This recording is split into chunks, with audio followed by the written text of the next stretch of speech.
One of the biggest fears people have when they start building a team is hiring the wrong person. What if they're not good enough?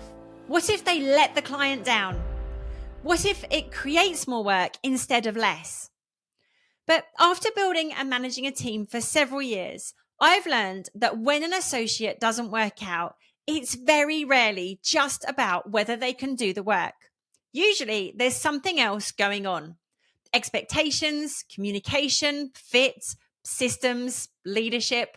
And that's what I want to talk about today.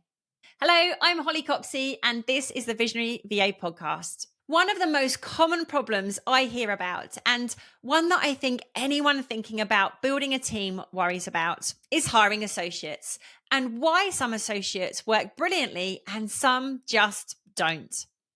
Because one of the biggest fears I see, especially in the VA world, is people saying, I'd love to grow, I'd love to build a team, but what if I hire the wrong person? And guess what? At some point, you probably will. Everyone does. I definitely have. And that's part of building a team and building a business. But over the years, I've learned that when an associate doesn't work out, it's very rarely just about whether they're good at performing the tasks required for the role. There's usually a lot more to it than that. So I thought it would be useful to talk about what I've seen makes a really great associate, why sometimes things just don't work out, and also what responsibility we have as business owners when we bring people into our team. I honestly think one of the biggest misconceptions is that the best associate is the most skilled person. The person who can do everything, the person with the most experience. Actually, in my experience, skill is important, but it's not the most important thing. The things that tend to matter more are communication, reliability, attention to detail, professionalism with clients, how proactive they are and whether they ask questions, following processes, managing their time well, and being calm and solution focused.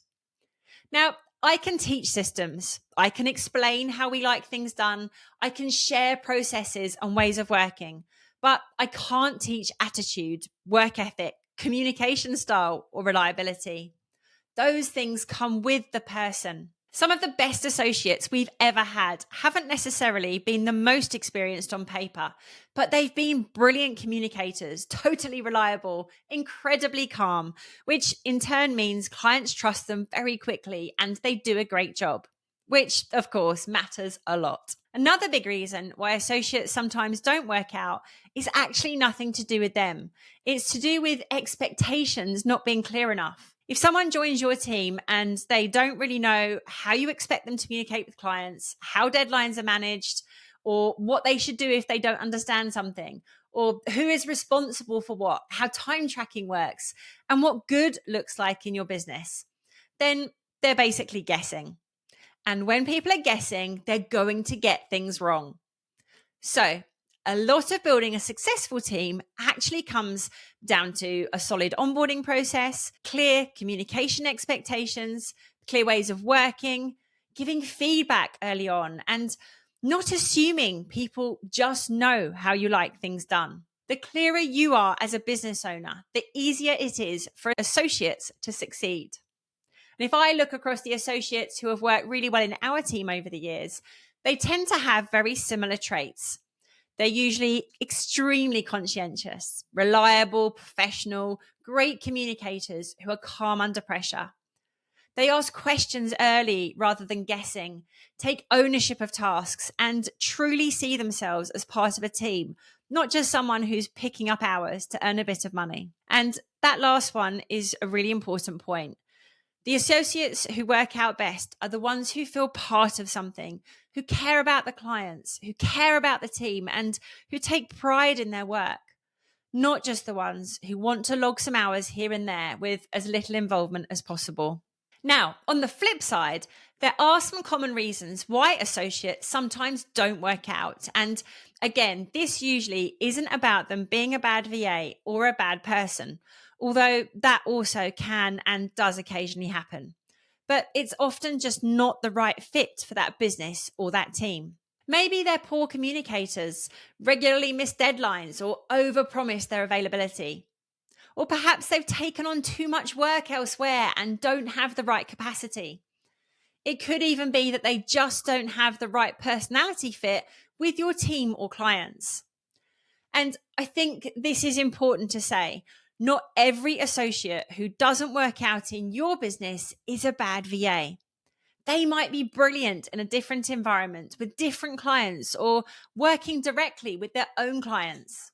But an agency model requires a certain way of working, and not everyone enjoys that or is suited to that. And I think it's really important to address that, because when an associate doesn't work out, it's very easy to think they weren't good enough. But it's important we also take a look at ourselves as business owners and leaders to ensure we're doing everything we can to set them up for success. And that can be really tricky when we're hiring under pressure, filling a role at short notice, or we're just swamped with all the other commitments that come with running our businesses.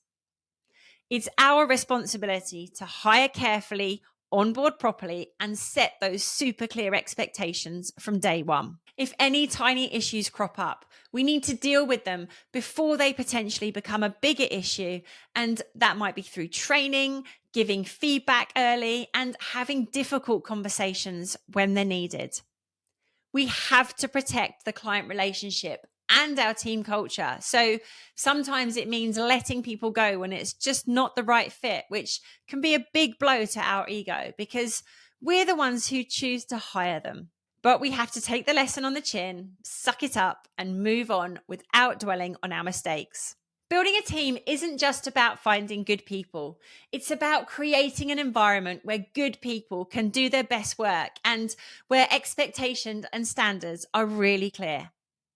I think the biggest thing I would say if you're thinking about building a team is not every hire will be perfect. Not every associate will stay forever.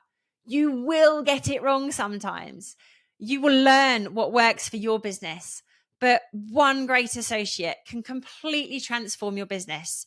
They can change your capacity, your confidence, your growth, your ability to take on bigger clients, and your ability to step back from delivery work. Building a team is one of the hardest parts of growing a business, but it's also one of the most rewarding, and it's what allows you to build something bigger than just a job for yourself.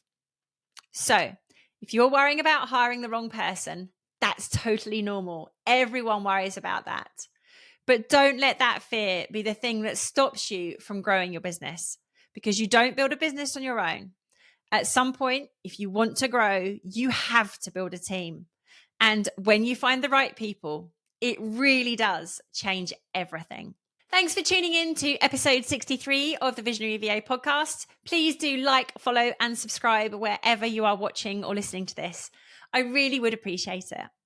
If you'd like to dive a bit deeper into the red flags to watch out for when hiring for your team, then do check out episode 28 from our archives. I'll add the link below. Finally, if you're serious about growing your team but aren't sure where on earth to start, then download our free guide on hiring associates with ease. I'll pop the link in the show notes. See you next time.